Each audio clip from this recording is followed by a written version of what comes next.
ದಿನನಿತ್ಯದ ಬದುಕಿಗೆ ನೀರು ಅತ್ಯವಶ್ಯಕವಾಗಿ ಬೇಕೇ ಬೇಕು. ಮನುಷ್ಯ, ಪ್ರಾಣಿ, ಪಕ್ಷಿಗಳಿಗೆ ನೀರಿಲ್ಲದೆ ಬದುಕೋದು ಕಷ್ಟ.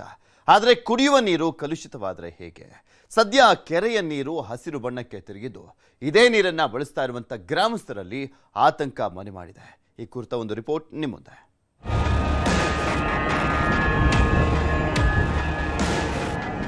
ಕಲುಷಿತವಾಗಿರುವ ಕೆರೆ, ಹಸಿರು ಬಣ್ಣಕ್ಕೆ ತಿರುಗಿದ ನೀರು, ನಿತ್ಯ ಇದೇ ನೀರನ್ನ ಕುಡಿಯುತ್ತಿರುವುದಾಗಿ ಅಳಲು ತೋಡಿಕೊಳ್ಳುತ್ತಿರುವ ಗ್ರಾಮಸ್ಥರು. ಹೌದು, ಇದು ಧಾರವಾಡ ಜಿಲ್ಲೆ ನವಲಗುಂದ ತಾಲೂಕಿನ ತಿರ್ಲಾಪುರ ಗ್ರಾಮದ ಪರಿಸ್ಥಿತಿ.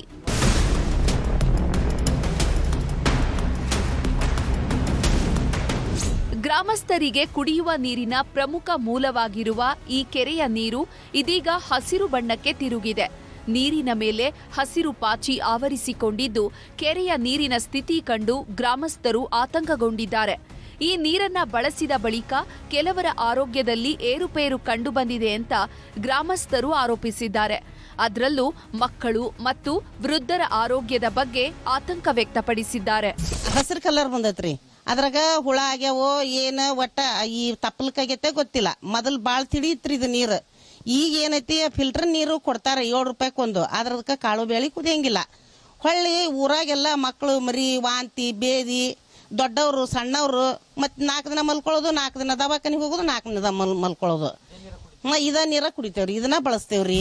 ಒಂದ್ ಕಡೆ ಕೆರೆ ನೀರು ಕಲುಷಿತಗೊಂಡಿದ್ರೆ ಮತ್ತೊಂದು ಕಡೆ ಗ್ರಾಮದಲ್ಲಿ ಶುದ್ಧ ಕುಡಿಯುವ ನೀರಿನ ಘಟಕವಿದ್ರೂ ಯಾವುದೇ ಪ್ರಯೋಜನ ಆಗ್ತಿಲ್ವಂತೆ. ನೀರಿನ ಘಟಕದಲ್ಲಿ ಬರುವಂತಹ ನೀರು ಅಡುಗೆಗೆ ಬಳಸಲು ಕೂಡ ಯೋಗ್ಯವಾಗಿಲ್ಲ ಅಂತಿದ್ದಾರೆ ಗ್ರಾಮಸ್ಥರು. ಸರಿಯಾಗಿ ಮಳೆ ಸುರಿದಿದ್ದರೆ ಕೆರೆಯ ನೀರು ಕೆಡ್ತಾ ಇರಲಿಲ್ಲ. ಹಳೆ ನೀರು ಹೋಗಿ ಹೊಸ ನೀರು ಬರ್ತಾ ಇತ್ತು. ಸದ್ಯ ಈ ಕಲುಷಿತ ನೀರನ್ನ ತೆರವುಗೊಳಿಸಿ ಕೆರೆಯನ್ನ ಸ್ವಚ್ಛಗೊಳಿಸೋದ್ರ ಜೊತೆಗೆ ತಕ್ಷಣ ಪರ್ಯಾಯವಾಗಿ ಶುದ್ಧ ಕುಡಿಯುವ ನೀರನ್ನ ಪೂರೈಕೆ ಮಾಡಬೇಕು ಅಂತ ಗ್ರಾಮಸ್ಥರು ಒತ್ತಾಯಿಸಿದ್ದಾರೆ. ಸುತ್ತು ಕಡೆ ಕಂಟಿ ಐತಿ, ಆ ಕಂಟಿ ತಪ್ಪಲ ನೀರೊಳಗೆ ಬಿದ್ದ ಕ್ಯಾಸ ನೀರು ಪೂರ ಕಲುಷಿತ ಆಗೈತಿ. ಈ ನೀರು ತೆಗೆದ ಕ್ಯಾಸ ಕಾಲುವೆಕ್ಕೆ ನೀರು ತಗೊಂಡು ಕ್ಯಾಸ ಹೊಸ ನೀರನ್ನು ತುಂಬಿಸಿದ್ರೆ ನಮಗೆ ಕುಡಿಯೋಕೆ ಯೋಗ್ಯವಾಗಿ ಆಕತಿ. ಇಲ್ಲಾಂದ್ರೆ ನಾವು ಆರೋಗ್ಯದಂತ್ರ ಭಾಳ ಹಾಳಾಕತ್ತೀವಿ.